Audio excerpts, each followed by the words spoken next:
자, 오늘은 주제가 뭘까요? 한 소장의 시장을 읽는 노하우 공개. 이것만 알면 투자 고수 세 번째 강의 시간입니다. 자, 첫 번째 강의는 제가 추세에 대해서 말씀을 드렸고요. 이 추세는 시장이 앞으로 어떻게 갈지를 판단하는 가장 기본이다. 그래서 이 추세가 어떻게 진행이 되느냐, 그런 얘기를 드렸었고, 두 번째 방향은 정책 방향입니다.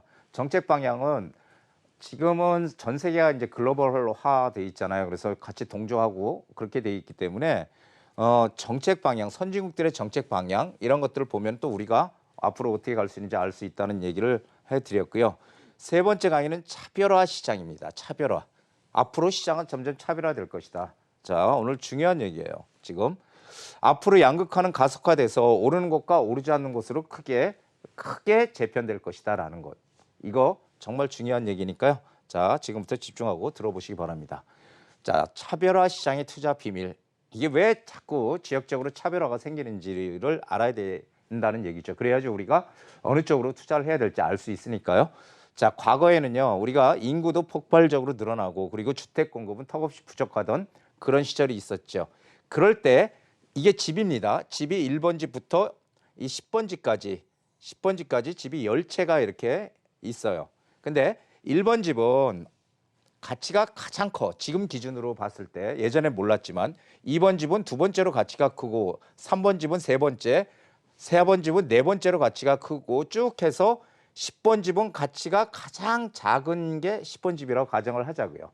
자, 그러면은 옛날에는 인구도 폭발적으로 늘고 주택은 턱없이 부족하던 이런 시절에는요. 1번부터 10번까지 다 사줄 사람이 있었다는 거예요. 내 집을 다.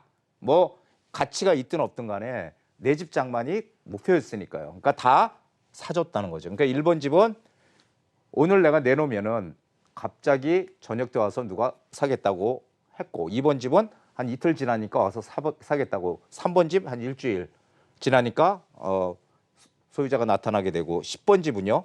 한 10개월 걸리니까 누군가 또 와서 사러 왔어. 어떤 빨리 사러 오느냐 사람들이 아니면은 좀 늦게 거래가 되느냐의 문제를 분지 다 매매가 됐다는 거예요. 예전에는 과거에는 어떤 이유로 인구 폭발, 주택 공급 턱없이 부족하던 시절. 자, 이것이 계속 진행이 될까라는 얘기죠. 앞으로는 어떨까요? 앞으로 미래에는 그렇게 안 된다는 거예요. 왜 안 됐냐면은 이제는 인구도 앞으로 줄어든다고 하잖아요. 지금 출산율도 계속 떨어지고 인구도 이제 감소한다고 합니다. 2031년도부터 인구가 감소한다고 하고 그리고 주택 공급은 지금 전국 평균 주택 보급률이 103.5%라고 합니다. 그러면은 103.5%라는 게 100%가 넘었으니까 집이 남아도는 게 아니냐 이렇게 생각하기 쉽지만 사실 OECD 기준으로 보면은 OECD의 주택 보급률 평균이 115%입니다. 아직도 우리는 주택이 충분하지 않다는 거예요. 왜냐하면 여기에는 정말 낡아서 못 들어가는 집까지 다 포함이 돼 있으니까 우리가 살 수 있는 집들은 아직까지 부족하다라는 얘기죠. 그렇지만 어쨌든 주택 공급이 일단 100%를 넘어갔어요. 그렇죠? 자, 빈집도 그래서 생기는 거죠. 이 지방이나 이런 곳은. 자, 이런 시점이라면 앞으로 인구도 감소해 주택도 이제 어느 정도 공급이 돼 있는 상황. 점점 더 주택 공급은 더 충분해지겠죠. 자, 이렇게 되는 상황이라면 옛날 같이 1번부터 10번지까지 다 팔릴 것이냐라는 거예요. 이게 거래가 될 것이냐 아니라는 거예요. 이제는 인구도 감소 안 되지. 주택도 이제 많이 질 만큼 지었어. 그렇다면 어떻게 될까요? 거래가 전혀 안 될까요? 그렇진 않겠죠. 거래가 되는 데들만 된다는 겁니다. 그렇게 되면은 가치가 높은 1번 집, 2번 집, 3번 집, 4번 집, 5번 집까지 될지 4번 집까지 될지는 모르겠지만 이 뒤쪽에 있는 10번 집까지 이 뒤쪽에 있는 것들은 거래가 안 될 거란 얘기예요. 사줄 사람이 없다는 얘기입니다. 앞으로. 그래서 이 지역적인 차별화는 점점 더 앞으로 커질 수밖에 없는 것이에요. 그렇다면 우리는 어떻게 해야 돼요? 1번지, 2번지, 3번지인지 4번지까지인지 5번지까지인지 모르지만 이거는 어떤 이유가 있어서 선호도가 높은 지역일 거란 말이에요. 저 1번 집은 가치가 크고 그렇죠? 그렇다면 우리는 가치가 큰 쪽으로 들어가야지 이게 미래에도 부동산 투자에서 이익을 낼 수가 있는 거지 옛날 같이 집값이 오르면 다 같이 오르니까 여기는 가격이 비싸니까 여기 말고 좀 싼 외곽으로 가자. 이렇게 생각해서는 앞으로 안 된다는 얘기를 드리는 겁니다. 자, 향후 부동산은 그래서 오르는 시장으로 오르는 것만 오르는 시장으로 재편이 된다는 겁니다. 도시의 가치 이게 이제 앞으로 점점 중요한데요. 한 도시의 가치와 집값의 차이는 커질까 작아질까? 이거는 어떤 사례를 봐야 될까요? 제가 늘 얘기했지만 우리보다 앞서간 선진국의 사례를 보면 됩니다. 자, 그럼 미국 같은 경우에 어떻게 돼 있을까요? 지금 자, 미국의 그 도시학자가 쓴 그런 자료에서 제가 가져왔는데요. 그 학자가 뭐라고 했냐면은 슈퍼스타 도시라고 해서 이 여러 가지 요소들을 갖다가 투입을 해가지고 뭐 경제력, 그다음에 기업 활동, 인재, 글로벌 경제력, 뭐 금융 투자 산업 관련 이제 기준치를 점수화해서 이 도시 대도시의 순위를 매겼습니다. 그래서 뭐 미국 뉴욕이에요. 1위가 뉴욕, 그렇죠? 3위가 동경입니다. 4위가 홍콩이고요. 그리고 싱가포르이 몇 위예요? 7위. 우리가 8위. 자, 그래서 지금 이렇게 서울이란 도시가 지금 8위에 있다는 거예요. 서울이란 도시가 8위. 그래서 우리나라 서울이 슈퍼스타 도시란 얘기입니다. 그러니까 상당한 경쟁력을 가지고 있는 그런 도시란 얘기죠. 자, 그렇다면은 이게 저는 이걸 보고서 참 많이 놀랐는데요. 세계에서 가장 큰 55개 대도시, 이 대도시의 인구가 7%가 모여 산답니다. 55개 대도시에. 인구는 7%에 불과하지만 세계 경제의 40%를 담당한다는 거예요. 그래서 영화, 음악, 공연, 예술, 창조 산업 분야가 압도적이다. 그래서 이 앞으로 고소득자는요, 문화 접근성 일자리를 찾아 도시로 점점 더 이동할 것이다. 그래서 도시에 힘이 더 쏠려서 이 도시와 이 지방 간의 지역 불균형, 불평등은 점점 더 가속화될 거다. 이런 얘기입니다. 그래서 이 지금 제가 말씀드린 걸 잘 생각해 보면은 과연 어디로 우리가 가야 될지를 알 수 있다는 얘기예요.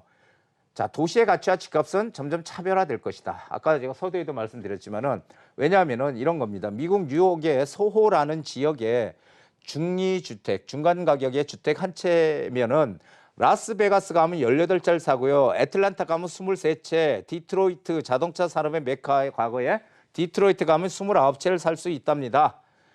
그런데 서울은 세계 슈퍼스타 도시 8위예요. 그런데 한번 이걸 거꾸로 놓고 생각해 보면은 강남에 중간 가격의 아파트 한 채를 가지고 지방이나 이런 곳에 가서 집을 몇 채를 살까 생각해 보면은 몇 채를 살 수 있을까요? 몇 채 못 산다는 거예요. 10채 이상 못 사요. 10채를 어떻게 사요? 그렇죠? 중간 가격.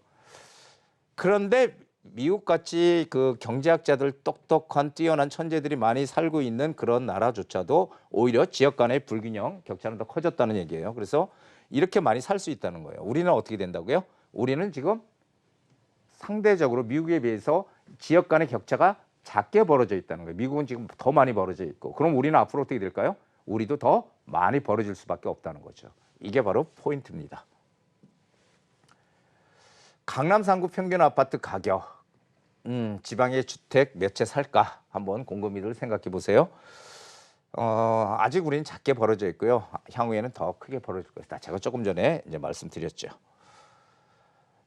자, 그렇다면 우리는 항상 지역적인 차별화가 이제 앞으로 더 커지게 되면은 지금 전셋값이 많이 오르니까 지방의 매매가를 끌어올린다더라. 그래서 지방으로 많이 투자를 간다더라. 왜냐하면은 지방 시장은 매매가 대비 전세가 비중이 거의 80%이 정도는 되니까 투자금이 작게 들어가잖아요. 그러니까 막 간단 말이에요. 하지만 그런 것이 과연 바람직한지 아닌지 제가 말씀드린 걸 보면 판단할 수 있겠죠. 자, 저는 이 역발상 마인드의 중요성을 늘상 강조를 드리는데요. 우리가 물론 우리 인생을 사는데도 상당히 긍정적인 마인드를 가지고 살아야 되겠지만은 이 된다와 안 된다는 이 한 글자 차이예요. 된다와 안 된다. 부정적인 마인드를 가지고 부동산 투자를 하거나 세상을 살면서 잘된 성공한 사람은 거의 없다라고 저는 생각을 하고 있습니다. 이 긍정 마인드를 갖는다는 것은 오히려 안 좋은 기운도 좋게 만들어서 좋은 기운으로 불러온다는 거죠. 그래서 이 역발상 긍정 마인드 이것을 저희 카페 한정훈의 부동산 카페에 오시는 분들은 꼭 이 긍정 마인드를 가지시기 바랍니다. 자, I can do it. 나는 할 수 있다. 할 수 있다라는 마음가짐. 이것이 우리가 재테크에도 돈을 벌 수 있는 그런 커다란 변화를 불러오기 마련입니다. 그래서 할 수 있다라는 말을 항상 되새기시기 바랍니다. 자, 기회는 반드시 옵니다. 우리가 아무리 어떤 상황에 어려운 상황에 처하더라도 자기의 의지만 있으면 기회는 반드시 오는 거고요. 재테크도 역시 똑같습니다. 기회는 누구나 공평하게 오지만 그러나 자주 오지 않아요. 그렇기 때문에 소수만이 항상 우리가 재테크를 할 때 기회를 얻는다는 거죠. 소수만이. 나머지 대다수는 어떻게 해요? 언론이나 이런 신문 기사를 보고 따라가다가 항상 뒤늦게 가거나 이렇게 되는 거죠. 그래서 부동산 투자를 할 때는 이런 기회를 항상 공부를 하면서 기회가 왔을 때 기회를 놓치지 않는 그런 지혜도 정말 필요합니다. 그래서 여러분들도 항상 긍정 마인드로 할 수 있다는 마인드로 지금 시장을 좀 냉철한 눈으로 보시기 바랍니다. 자, 오늘 여기까지입니다.